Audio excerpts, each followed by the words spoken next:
Bonjour, je suis heureuse de vous retrouver sur TV Land, votre web télévision locale. Au sommaire du journal de ce vendredi 18 avril, élection à la communauté du Grand Dax, ouverture de la braderie de Paix-de-Berre, skatepark éphémère à Tyros, le tournoi de Kilian, exposition de peinture à Hossegor, exposition photos de mer et marraine, défilé des chars pour la fête de la tulipe. Geneviève Dariussec a été réélue à la présidence de la communauté d'agglomération du Marsan. Et lundi, c'est aussi une femme qui a pris la tête de la communauté d'agglomération du Grand Dax. Nos journalistes ont assisté à ce premier conseil communautaire. Après 20 ans d'existence de la communauté d'agglomération du Grand Dax, la ville-centre obtient la présidence en la personne d'Elisabeth Bonjean. La première adjointe au maire de Dax et conseillère régionale a été élue avec 42 voix sur 52. Je suis très satisfaite de ce score. J'ai exprimé au moment de déposer ma candidature le fait de vouloir une présidence apaisée, une présidence qui rassemble, une présidence qui défende l'intérêt général pour tout un territoire, qui rassemble l'urbain et le rural et qui s'engage au-delà des querelles partisanes. Et je crois que ce vote montre qu'il y a une confiance qui m'est faite et qui va m'obliger aussi à travailler et à œuvrer pour justement faire fonctionner cette agglomération de façon apaisée et constructive et dynamique. Elisabeth Bonjean succède ainsi à Jean-Marie Abadi, président du Grand Dax depuis 2010, qui n'a pas souhaité se représenter. Maire de Bénesse-les-Dax, il reste toutefois conseiller communautaire. Je pense avoir accompli plus de 4 années dans cette mandature. Beaucoup de travail a été réalisé. Donc d'une part, je souhaitais prendre un peu de recul par rapport à cette fonction. D'autre part, la ville de Dax a bien évidemment gagné les élections à nouveau en 2014, après les avoir gagnés en 2008.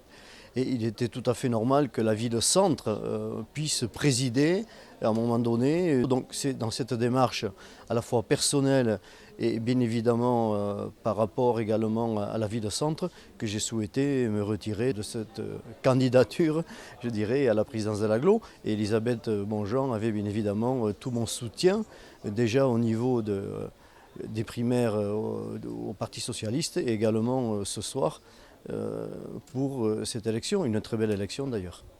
S'en est suivi l'élection des vice-présidents, 3 pour Dax, 3 pour Saint-Paul-et-Dax, Madame Delmont devenant ainsi première vice-présidente et 4 pour les communes rurales. Je souhaite rassurer les communes rurales de ma volonté d'être présidente de tous les grands dacois de ce territoire, urbains ou ruraux, parce que l'un et l'autre sont complémentaires. Alors bien sûr, les villes-centres ont un rôle un peu à part puisqu'elles concentrent la majorité des équipements structurants. Elles doivent être de véritables locomotives, tirer le territoire vers le haut. Mais au-delà de ça, c'est cette complémentarité qui est à renforcer puisque c'est cela aussi qui fait la richesse de notre territoire du Grand Dax. Je m'attacherai par contre à mettre en place un conseil des maires qui soit un véritable lieu de concertation, d'échange, de débat pour co-construire ensemble ce projet de l'agglomération du Grand Dax pour les 6 ans à venir. Madame Bonjean souhaite aussi faire réaliser un audit financier afin que chaque élu, nouveau et ancien, puisse avoir les mêmes éléments pour travailler ensemble. La semaine prochaine, le conseil communautaire se penchera sur les délégations et les commissions, ainsi que sur le débat d'orientation budgétaire. Le week-end de Pâques est synonyme de grande vente au déballage à la zone Paix-de-Berre de Sorte-Hossegor. De nombreux acheteurs viennent de loin pour cette animation commerciale. Nous avons été à l'ouverture de ce grand week-end de folles affaires.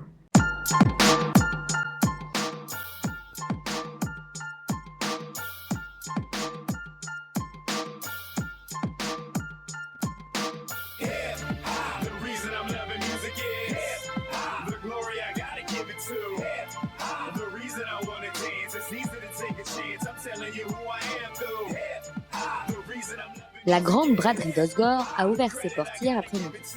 À 14h, les files d'attente pour certains stands, comme par exemple Deep Curl ou Billabong, étaient déjà importantes. C'est vraiment la course, il n'y a pas le temps, on va dire, à la rigolade, c'est vraiment au crochet dedans.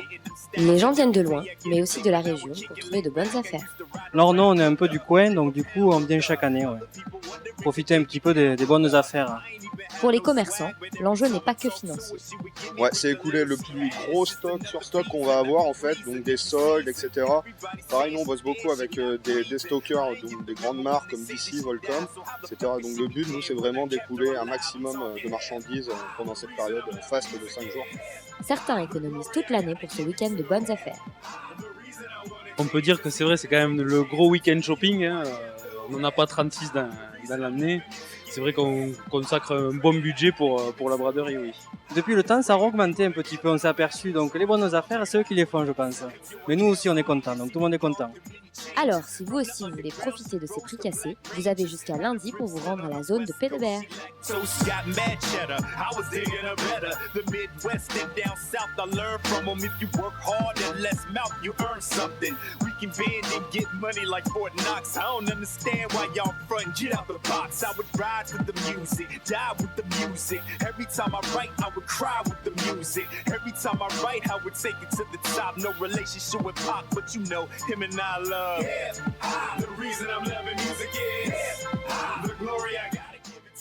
Le skateboard, un sport en vogue chez les ados. Plusieurs skateparks ont vu le jour sur notre territoire. Et les skateboarders tyrossais qui en sont dépourvus en ont ouvert un, éphémère, pour les vacances.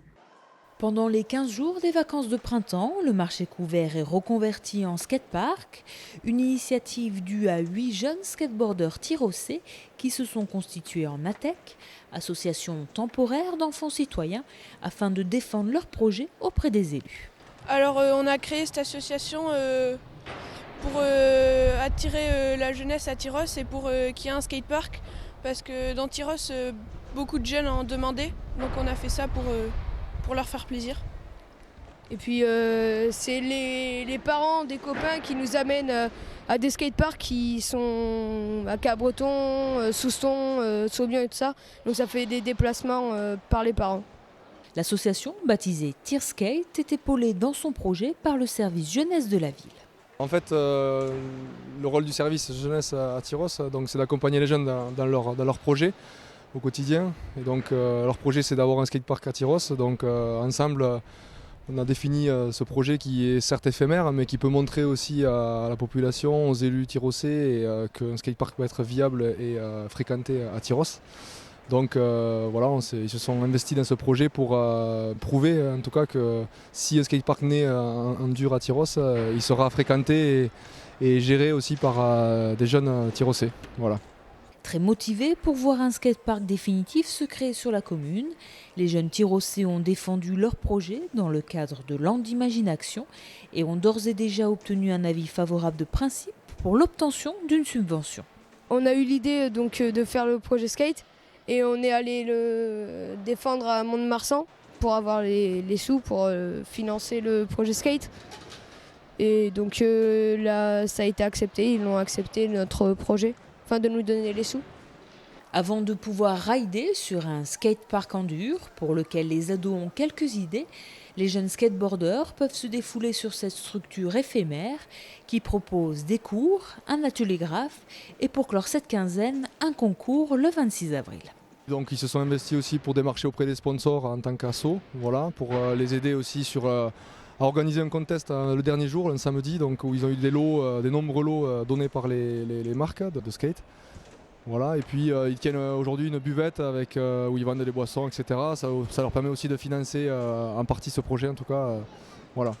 Le skatepark éphémère de Tyrosse est ouvert à tous, tous les jours. L'entrée est gratuite. Seule condition pour accéder à la piste, les protections indispensables en cas de chute.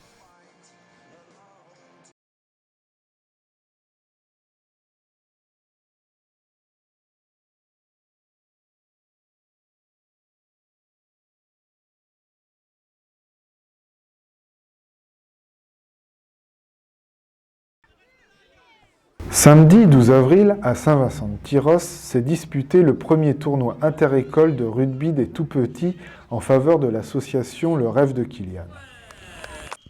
Donc aujourd'hui, un tournoi a été organisé pour Kylian, de manière à ce qu'on puisse faire suivre une thérapie à Kylian.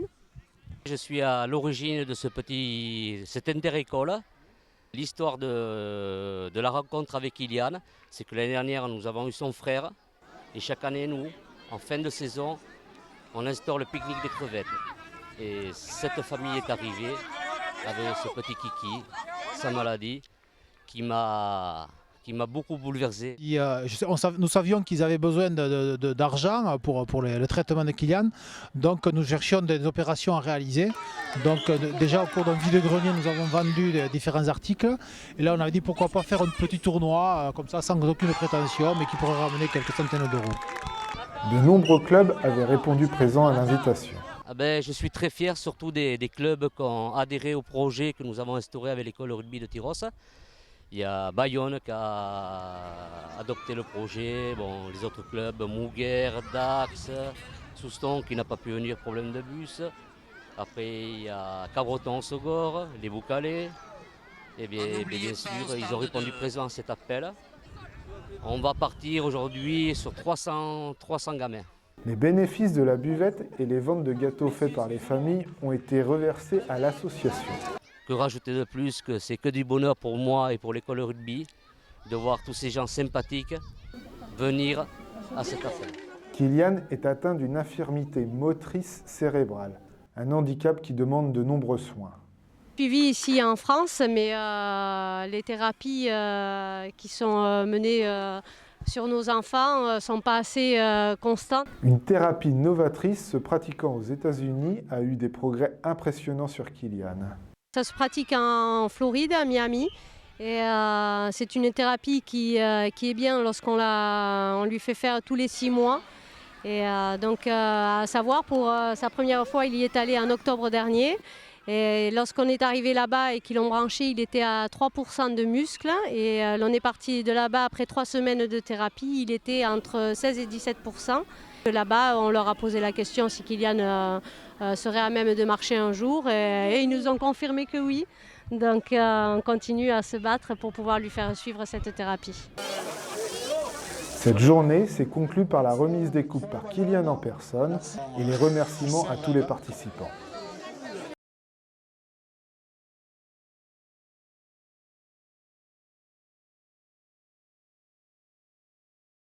Vendredi 11 avril, au Sporting Casino d'Osgore, avait lieu le vernissage de Martine Pinsol et Leslie Varela. Ces deux artistes peintres aux écritures et univers différents se sont réunis pour créer des œuvres à 4 mains sur les lieux représentatifs d'Osgore.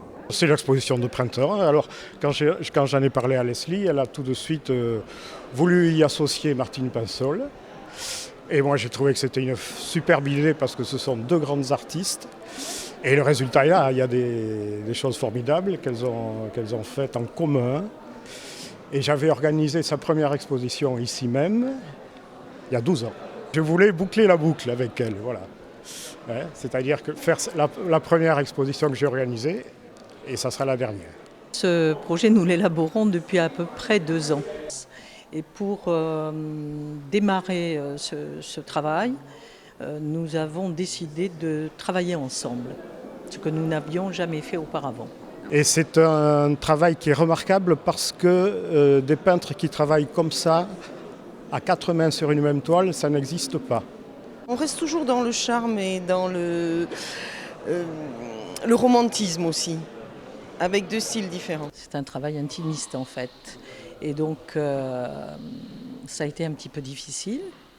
On a essayé de se satisfaire l'une et l'autre dans le projet de chaque toile, en restant chacune dans notre univers, c'est-à-dire Leslie plus dans une référence au passé, au maître du passé, un univers baroque, et moi davantage dans un univers contemporain. Ça s'est fait de manière d'abord un petit peu hésitante, parfois tendue, et puis à la fin très jubilatoire avec la dernière toile qui est comme un coup de, je sais pas comme un coup de folie, mais en tous les cas de lâcher prise. Le dernier, là, le 7e tableau, qui est un tableau floral où véritablement on s'est trouvé vraiment en je sais pas comment vous dire, en synergie. Toutes les deux. Je pense qu'elles sont quand même tombées sous le charme de l'endroit, hein, c'est-à-dire Cette magnifique architecture basco-hollandaise des années 30 est située ici au bord du canal. Ça a quand même inspiré les artistes et je crois que tous les artistes qui sont venus ici ne l'ont pas regretté. Hein. On avait décidé de faire ça un petit peu de manière spontanée. On ne voulait pas faire des toiles très abouties. Et donc on s'était fixé comme challenge de faire ça en 2 jours. Chacune de ces grandes toiles a été élaborée en 2 jours. On travaillait du matin au soir. Et quel que soit le résultat, on avait décidé que ça se ferait comme ça. On avait en tête le projet, c'est-à-dire que ça n'a pas été improvisé. On savait ce qu'on allait faire, on avait prévu la composition, mais après il fallait qu'on le fasse en 2 jours. On voulait des pièces marquantes qui fassent aussi une articulation entre son travail et le mien. Parce qu'on a des univers très différents, une écriture très différente, et on avait un petit peu peur de cette différence, de cette confrontation. Et en faisant des toiles ensemble, on s'est dit que ça ferait, on appelle ça un passage en peinture. Et je pense qu'on a réussi cette chose-là. Je le pense. Non, c'est à vous de me le dire. Et aux spectateurs qui auront la gentillesse de venir voir. Si vous le souhaitez, vous pouvez vous rendre à cette exposition qui aura lieu jusqu'au 27 avril au Sporting Casino de Hossegor.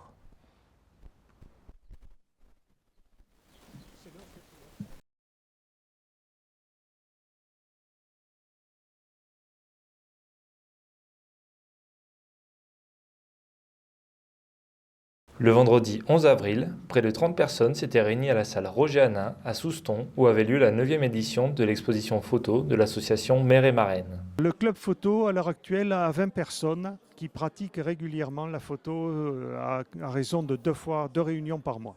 Ce qu'on fait en général, c'est les gens ont une difficulté sur tel ou tel problème, avec leur matériel ou avec leur prise de vue ou avec leur réglage. Et on essaye d'apporter une solution à ces personnes-là. Voilà. Donc on le fait collectivement, c'est vraiment l'esprit associatif.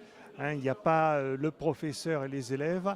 Bon, il y a des moments où effectivement il y en a un qui sait et qui explique aux autres, mais les 3 quarts du temps c'est sous forme d'échange et c'est très agréable. Au niveau de cette exposition, moi j'ai laissé les gens choisir leur sujet, faire 3 photos sur un thème qu'eux choisissaient librement. Voilà. Je suis touchée par certaines photos qui sont bien concrètes, mais franchement j'aime l'abstrait et je trouve que ces photos ressemblent à des tableaux. L'adhésion à un club photo nécessite la possession d'un matériel adéquat. Les gens ont leur propre matériel et nous avons, au niveau du club, nous avons 2 ordinateurs où on fait de la simulation, de la retouche, mais c'est à titre d'exemple, c'est uniquement pour la formation. Les gens travaillent avec leur propre matériel. Il y a des personnes qui font de la photo un petit peu en dilettante, donc là, c'est à peu près linéaire. Par contre, il y a des personnes qui se passionnent et c'est vraiment impressionnant de regarder en 3-4 ans les progrès qu'ils ont faits et souvent un œil qui se révèle, c'est très très agréable et très gratifiant de voir ces choses-là. Au fil des années, les photographes ont dû s'adapter aux nouvelles méthodes de capture de photos. Et on a commencé par l'argentique noir et blanc, ensuite on est passé à la couleur et aujourd'hui nous sommes dans le numérique sans aucun problème. Avec l'aide de certains organismes, le club a pu évoluer dans le bon sens. L'exposition a évolué dans le format. Cette année, c'est le 20e année de la fête à la tulipe. Donc j'avais envie de changer, de faire quelque chose qui soit un événement un petit peu marquant. J'ai eu la chance d'être suivi par le président et le comité des fêtes.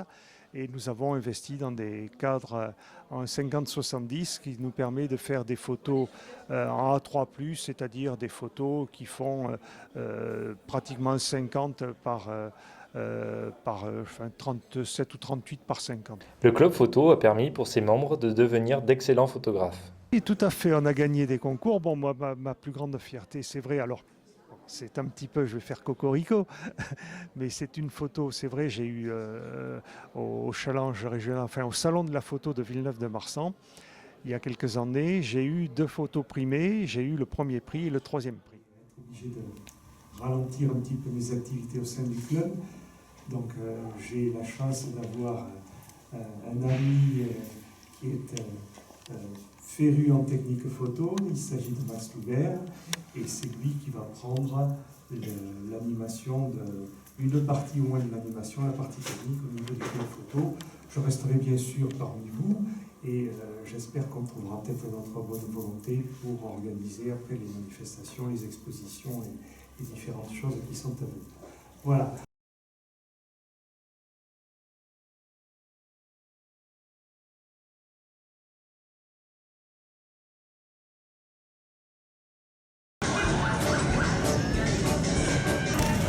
Je suis de Carnot.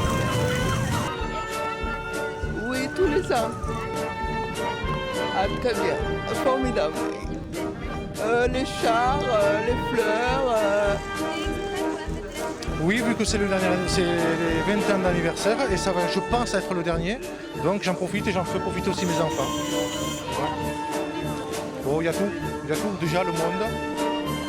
C'est convivial. Et c'est super. Voilà. On est de Bayonne. Tout à fait. Non, ça fait la 3e fois que je viens.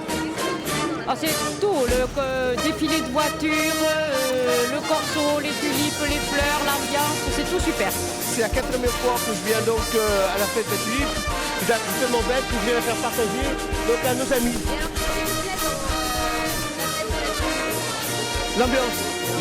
L'ambiance et de savoir comment les gens se donnent à fleurir les chars et la commune aussi de Souston par rapport au défilé des voitures, des motos et l'application de tout le monde. Voilà. Oui. La bleue là, la Vapeur je crois, si je ne me trompe pas. Non, le Saumur. Tout à fait. Première fois que je viens à la fête de la tulipe. On n'est pas en Hollande, il y a les tulipes quand même. Le soleil. Le soleil, puis des amis à venir voir, donc on a profité, voilà.